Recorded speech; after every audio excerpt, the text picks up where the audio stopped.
Hello guys, our lesson for today is inverse of a function. Now the main objective of this lesson is to define the inverse of a function, identify when it exists, and determine its domain using the image of the original function. Now let f be a function defined on an interval I, continuous and strictly monotonic. These two conditions must be satisfied. The function must be continuous and strictly monotonic on this interval. What do we mean by strictly monotonic? I remind you again, strictly monotonic means either strictly increasing or strictly decreasing. Now, if the function is continuous and strictly monotonic, what does an inverse mean? An inverse means if you know the value of y or of f of x, you can find the value of x that produced it. So if you know y, you can find x. Here, the inverse function reverses the role of input and output. So you will be given y and you have to find x. Definition of an inverse function. Now, since the function is continuous and strictly monotonic, as you can see in these two figures, either always increasing or always decreasing. So for each value of f of x, we can have only one value of x. So for every y in the image f of I, there exists one x in I, so that y equals to f of x. Now we define a new function g by x equals g of y. G of y is the inverse function of f. So g is the inverse function of f, and we denoted it by f minus 1. G is f minus 1. Very important, f minus 1 does not mean 1 over f. It means the reverse function of f. So x equals g of y is the inverse function of f. F should be continuous and strictly monotonic. So for each f of x, you can get only one value of x. Domain of the inverse function. Now the domain of the inverse function is exactly the image of the original function. So if we have g, as we mentioned before, the inverse function of f, so g is from f of I to I. Now what is f of I? If the function is increasing, like the one in figure 1, f of I would be equal to f of x1, f of x2. So because f of x1 is less than f of x2, f of x1, f of x2. If f is decreasing, then f of I will be equal to f of x2, f of x1. So g, if f is increasing,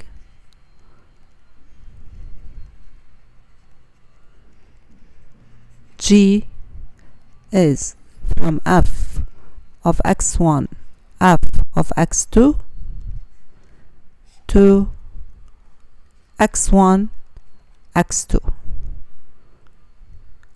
F decreasing,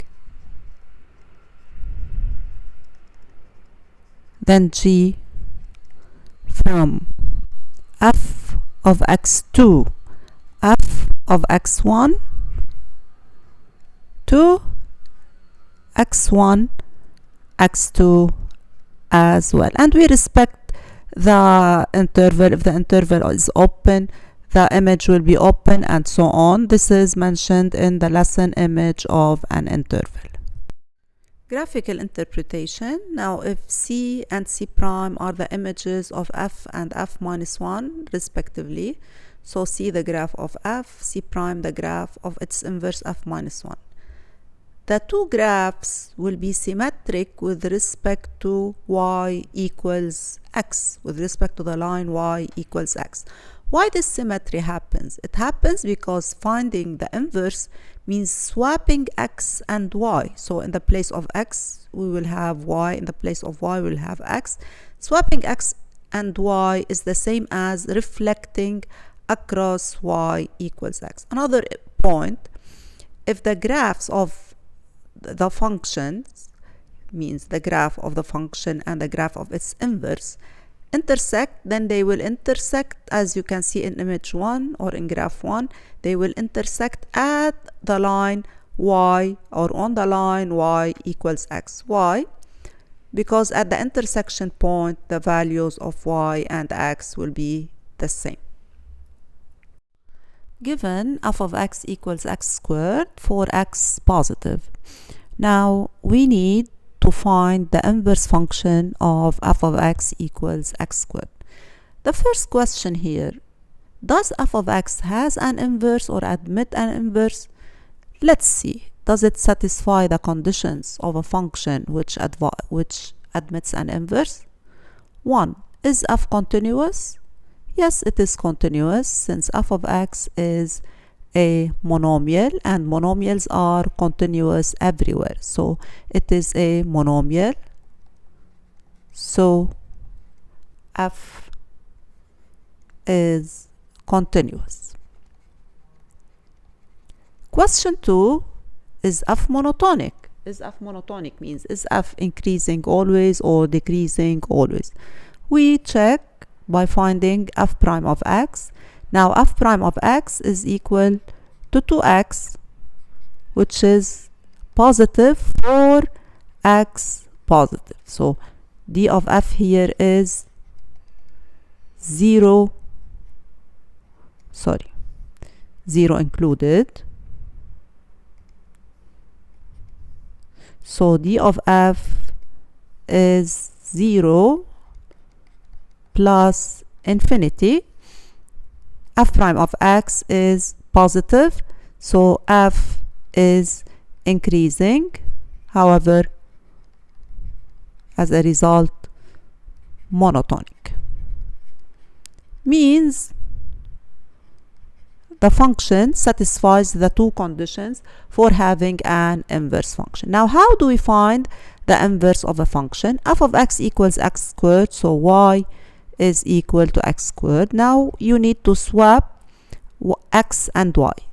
Instead of finding x in terms of y in terms of x, you need to find x in terms of y. So x will be equal to positive radical y, or x is equal to negative radical y. Now since x is positive, negative radical y is negative, so it is rejected. Positive radical y is accepted. So g of x, the inverse function of f, is equal to radical x for x positive. The domain of g is the domain of, or is f of I is 0 plus infinity. F of x is x squared. At 0, x squared is 0 included. At plus infinity, x squared is plus infinity, so included. The domain of g is 0, positive, infinity. Now we move to the intersection point. To find the intersection, you solve the equation x squared equals radical x. How do we solve it? We square both sides. We don't need a radical in the equation. So x power 4 is x. x4 minus x is 0. X common factor. X cubed minus 1 is 0. X cubed minus 1 is factorized as follows. To x squared plus x plus 1 is 0. For x positive, this is always strictly positive. So the solution of this equation is x is 0 or x is 1. If you look at this graph, now pay attention here, the scale 1 for each two squares. you will find that the two graphs intersect at 0 and intersect at 1, and this intersection is on the line y equals to x. Derivative of an inverse function. Now we will learn how to find the derivative of an inverse function without differentiating it directly. Let's read the text of the property first and then we will explain it fully. So let f be a continuous and strictly monotonic function. Sure, continuous and strictly monotonic in order to have an inverse over an interval I, and let b be a real number that belongs to I. So b is a real number that belongs to I. Suppose that f is differentiable at b with f prime of b not 0. Then the real number f minus 1 prime of a exists where a is f of b. So a is f of b, f minus 1 prime of a exists. A is the corresponding value in f minus 1 of b, and that the derivative of the inverse function at a is the reciprocal of the derivative of the function at b, or 1 over f prime of b. Now look at the figure. We see the function f of x and its inverse. So here is the function and here is its inverse. They are shown symmetric with respect to the line y equals x. Now focus on the point on the function f ba. ba, we mean by it f minus 1 of aa. So this is ba. We have mentioned that a equals f of b. So b equals f minus 1 of a. Okay, on the inverse function, the coordinates switch. So the point becomes ab, or a f minus 1 of a. That's why inverse functions swap x and y. Now look at the slopes triangles in the figure. On f, the slope is q over p, rise over run. On the inverse function, the triangle is flipped, so the slope becomes p over q. So what happened? The slope became the reciprocal. That is the key idea. So the slope of the inverse function is at a point is the reciprocal of the slope of the function at the corresponding point. Mathematically, we will say that the slope or the derivative of the inverse function at point A is equal to 1 over the derivative of the function at the corresponding x value, which is here b. Now in this example, you are asked to calculate f prime of x and f minus 1 prime of x. So the derivative of the function and the derivative of the inverse of the function, in order to show that both derivatives will be reciprocals. The derivatives will be reciprocal. Now step 1, let's find the derivative of f of x. This is a linear function. F prime of x is equal to 2. So the slope of f is always equal to 2. Step 2, let's find the inverse function. How will we find the inverse function? We will write y equals 2x plus 1 and flip the values of x and y. We will find now x in terms of y. So 2x is equal to y minus 1. X is equal to y minus 1 over 2. So the inverse function f minus 1 of x is equal to x minus 1 over 2. What is the derivative here? It's the derivative of x minus 1, which is 1, times 2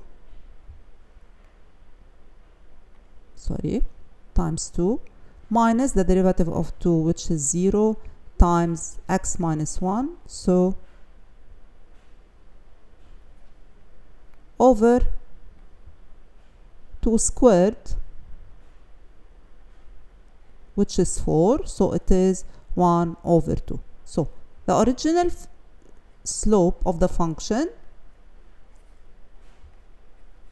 is equal to 2. The slope of the inverse is equal to 1 over 2, so they are reciprocals. Now in this example we will apply the rule directly in order to find the derivative of f minus 1 at 8. Pay attention, this is 8 is a value of f of x, so when f of x is equal to 8, what is the value of x? So f of x is 8, means 8 is x power 3, so x is the cubic root of 8, so x is equal to 2. Now f prime of x is 3x squared. F prime at 2, at x equals 2, which is the corresponding value of x for y equals 8. So f prime of 2 is 3 times 2 squared, 3 times 4 is 12, which means that the derivative of the inverse function at 8 is equal to 1 over the derivative of the function at 2, which is equal to 1 over 12. This property makes things easier in calculating the derivative at some points for the inverse function.